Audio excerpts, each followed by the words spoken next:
بات چل رہی تھی روزے کا فدیہ کا بیان کر دیا گیا تھا 1 کلو 600 گرام گیہوں، ویسے پرفیکٹ حساب ہے 1 کلو 574 گرام 640 ملی گرام۔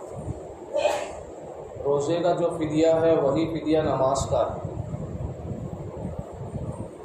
دن میں 6 نمازیں ہوتی ہیں، 5 نمازیں تو جو پڑھتے ہیں وہ وتر بھی ساتھ میں شامل کر دو، فدیہ دیا جائے گا تو کتنے نمازوں کا ہوگا؟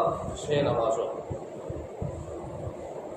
مگر نماز فدیہ تو وہی رہے گا، 1 کلو 600 گرام گیہوں، ایک نماز کا جو فدیہ، روزے کا جو فدیہ ہے وہی ایک نماز کا۔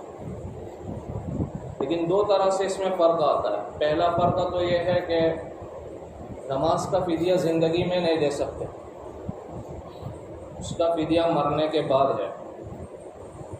انسان کی موت ہو جائے، مرنے سے پہلے وصیت کر لے کہ مجھ پر اتنی نمازیں ہیں، میرا فدیہ ادا کر دینا میرے ترکے میں سے، تو اس کا جو ترکہ ہوتا ہے اس میں سے ادا کیا جائے گا 1/3 ترکے میں سے۔ 1/3 کا انسان مالک ہوتا ہے، اس میں جو چاہے وصیت کر سکتا ہے، باقی 2/3 وہ ورثہ کا ہے،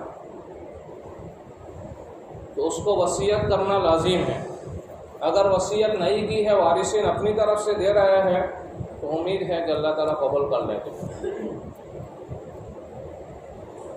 تو ایک فرق تو کیا ہے کہ نماز کا فدیہ زندگی میں ادا نہیں کیا جا سکتا، جبکہ روزے کا فدیہ زندگی میں ادا کیا جا سکتا ہے، زندگی میں بھی مرنے کے بعد بھی۔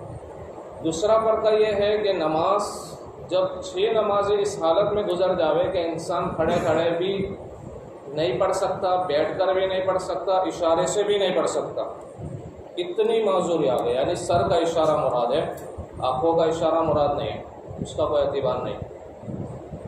اتنی معذوری آ جائے، وہ عام طور پر کب ہوتا ہے؟ جب بے ہوشی طاری ہوتی ہے، قومے میں چلا جاتا ہے، وینٹیلیٹر پر آ جاتا ہے، تو اس وقت اس طرح سے پوزیشن ہو جاتی ہے۔ تو جب 6 نمازیں اس پر اس حالت میں کنٹینیوس گزرے تو اس کی یہ نمازیں معاف ہو جاتی ہیں، یعنی 1 دن سے زائد نمازیں، یہ نمازیں معاف، اس کی قضا بھی لازم نہیں ہے اور اس کا کوئی فدیہ بھی نہیں ہے۔ جبکہ روزے میں یہ بات نہیں ہے، روزے میں تو یہ حالت کتنے ہی دن تک جاری رہے، پورا مہینہ فدیہ آئے گا، وہاں فدیہ معاف نہیں ہے۔ تو یہ 2 فرق ہے۔ پہلا فرق کیا ہے؟ نماز کا فدیہ زندگی میں نہیں دے سکتے، روزے کا فدیہ زندگی میں دے سکتے۔ دوسرا فرق کیا ہے کہ نماز میں 6 نمازیں اس حالت میں گزر جاوے کہ کامل عذر ہے، بالکل اشارے سے بھی نہیں پڑھ سکتا، تو اس کے لیے یہ نمازیں معاف ہے، قضا بھی نہیں ہے، آئندہ جب تک یہ حالت رہے تب تک اس کی قضا بھی نہیں، اس کا فدیہ بھی نہیں۔ جبکہ روزے میں فدیہ جب آ جاتا ہے تو وہ معاف نہیں ہوتا، فدیہ لازمی رہتا ہے۔ باقی نمازوں کی قضا کس طرح سے کرنی ہے، اس میں ہماری کیا غلط فہمیاں ہیں، وہ باتیں انشاءاللہ بعد میں اللہ تعالیٰ میں اپنے دین کی صحیح سمجھ نصیب ہو۔